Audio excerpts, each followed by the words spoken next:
Aqui é o professor Vanderlei falando, desvendando o segredo da física. No vídeo de hoje nós iremos estudar sobre as 3 leis de Newton. Para melhor fixação, essa já é a segunda aula.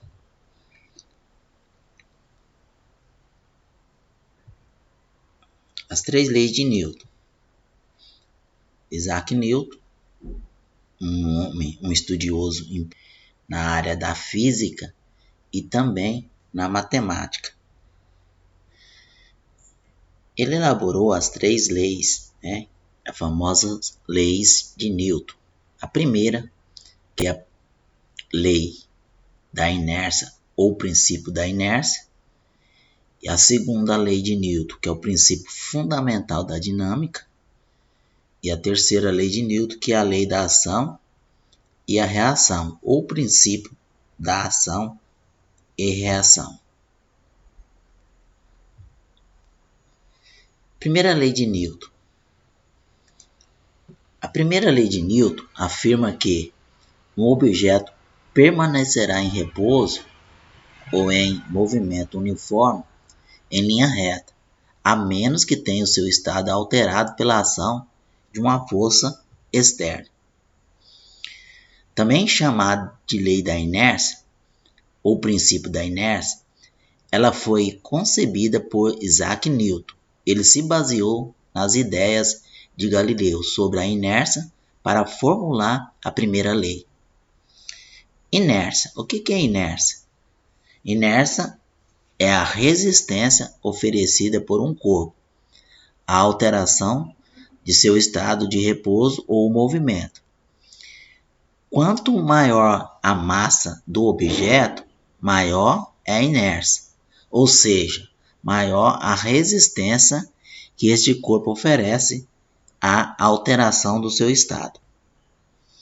Assim, a tendência de um corpo que se encontra em repouso é continuar em repouso, a menos que alguma força passe a atuar sobre ele. Neste caso, o corpo terá um movimento retilíneo uniforme, que é o famoso MRU, ou seja, o seu movimento será uma linha reta e sempre com a mesma velocidade. Aí nesse caso aqui nós temos a imagem onde o motociclista, bate uma pilha de pneu e ele é lançado, Nesse caso, se não há uma força que passa a atuar sobre ele, ele vai estar em linha reta, por isso que é chamado movimento retilíneo uniforme.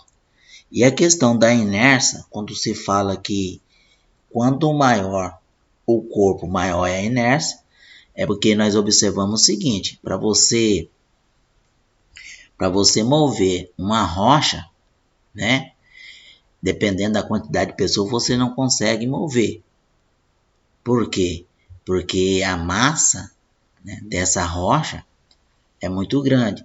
Então, a força que você coloca sobre essa rocha, você não vai conseguir mover essa rocha. Agora, se for uma pedra pequena, você vai conseguir mover. Então, por esse motivo, que a inércia do corpo maior, sempre será maior. E do corpo menor, sempre será menor. E aí nós vemos aqui, para que haja alteração no valor numérico, na direção e no sentido da velocidade de um corpo, é necessário que exerça sobre este corpo uma força. Então, se não exercer uma força sobre esse corpo, ele não vai mudar nem a direção, nem o sentido e nem a velocidade. Quando a moto, chocou aqui com uma pilha de pneus, se ela tiver a 80 km por hora, isso significa que esse, motoqueiro ele vai ser lançado a 80 km por hora. A não ser que tiver alguma força, que impeça isso. Ao contrário, continua. Outro exemplo aqui, quando estamos dentro de um ônibus, em pé, e o mesmo freia bruscamente. Por inércia, somos atirados para frente. Por quê? Porque quando o ônibus né, o motorista freia bruscamente, significa dizer que o ônibus vai parar. E como o nosso corpo estava em movimento, ele vai permanecer em movimento. Por isso que nesse caso você é lançado para a frente do ônibus. Isso significa, né, a primeira lei de Newton, que é o princípio da inércia. A segunda lei de Newton também é conhecida como princípio da dinâmica. Fala que a força resultante, né, que é a soma vetorial total das forças aplicadas, é diretamente proporcional ao produto da aceleração do corpo por sua massa. Veja a forma. Então, como que você vai calcular a força resultante? Você vai pegar e fazer o produto, né, que é a multiplicação da massa pela aceleração. O Fe significa a resultante das forças que atuam sobre o corpo. O m significa a massa do corpo. E o A significa aceleração. Segundo o sistema internacional, as unidades de medida são determinadas por força, né? A unidade de medida que mede a força é o Newton, representado pela letra N. Que mede a massa é o quilograma, representado pela letra kg. E a aceleração, né, é o metro por segundo ao quadrado. Toda vez que for aceleração, não esquecer que é metro por segundo ao quadrado. Então, essa é a unidade de medida. A força resultante é o resultado da soma vetorial, ou seja, a soma de todas as forças que atuam sobre o corpo. Então, a soma de todas as forças que atuam sobre esse corpo, não importa se é na horizontal ou na vertical, ou para a direita ou para a esquerda, quando você soma, você tem uma força resultante. A força é um vetor e possui módulo, direção e sentido, sendo as setas acima das letras, na fórmula, a representação de vetor. Então, essa seta que apareceu aqui em cima do FR e essa seta que apareceu em cima da aceleração, que é a letra A, né, ele é representação vetorial. Né? Isso nós estamos falando de quem? Da segunda lei de Newton. A terceira lei de Newton também é chamada de lei da ação e reação, ou princípio da ação e reação. Fala que toda força de ação possui uma força de reação. Ou seja, as forças de ação e reação são ligadas. A sua atuação é ímpar e são direcionadas a corpos diferentes. Apesar de atuar em corpos diferentes, a força de ação e reação possui a mesma intensidade, direção, só que sentido oposto, né? Se você lança uma bola numa parede, ela vai ter a mesma direção, ela vai ter a mesma intensidade e a mesma direção, só que o sentido dela vai oposto. Se você joga para frente, ela vai bater e voltar, né? Na mesma intensidade, na mesma direção, só que no sentido oposto.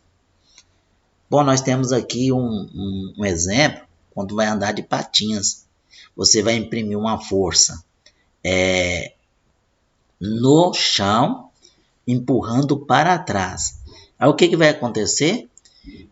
Essa força vai jogar você para frente, no mesmo sentido, na mesma direção, só que o sentido oposto. Você empurra para trás e ele joga você para frente. Isso é a explicação da terceira lei de Newton. Parece complicado, mas vamos imaginar a seguinte situação. Duas pessoas de patins estão paradas, uma na frente da outra. Se a pessoa der um empurrão na outra, as duas vão se mover. Porém, será em sentido oposto, pois o empurrão será a mesma intensidade e nas duas pessoas. Então, o que você vai fazer? Se você está de patins e a outra está de patins, e uma empurra a outra, o que acontece? Né? Eles vão se mover, né, com a mesma intensidade, na mesma direção, só que o sentido vai ser o oposto. Um vai para a direita, outro vai para a esquerda. Isso nós estamos falando da terceira lei de Newton. Vamos ver alguns exemplos aqui. Veja abaixo 3 exemplos de como calcular a força e o peso. Tá, quando você sobe a balança, você tem costume de dizer assim, meu peso é 50 kg ou 30 kg, quando Parece o exemplo aqui. Você vai aprender aqui que na física, o que você mede na balança é massa, que no caso é o quilograma. Então, ó, tem 30 quilogramas. O peso vai depender da gravidade, aí vai depender de onde você está. Na superfície de Marte, a gravidade é 3,724 metros por segundo ao quadrado, porque a gravidade é o mesmo que a aceleração. Então, como você vai calcular isso? Bom, a fórmula é essa, você vai pegar o peso é igual a massa vezes a gravidade, aí você tem P, né? A massa é 30, a gravidade em Marte é 3,724, multiplicando, dando aí, né? P é igual a 111,72 o quê? Newton, né? Nós estamos falando de força. Vamos fazer o mesmo cálculo, né? Calcular o peso, mas aí já mudou aqui no caso a massa e a gravidade. Por que mudou? Porque aqui no caso é na Terra, né? Então você vai pegar a mesma forma, a massa é 50, a gravidade é 9,8, aí multiplicou, deu 490 newton, né? Já dá diferente de outros lugares por causa devido à gravidade. Mesma coisa fez com um camarada na Lua. Ele tem uma massa de 40 kg, né?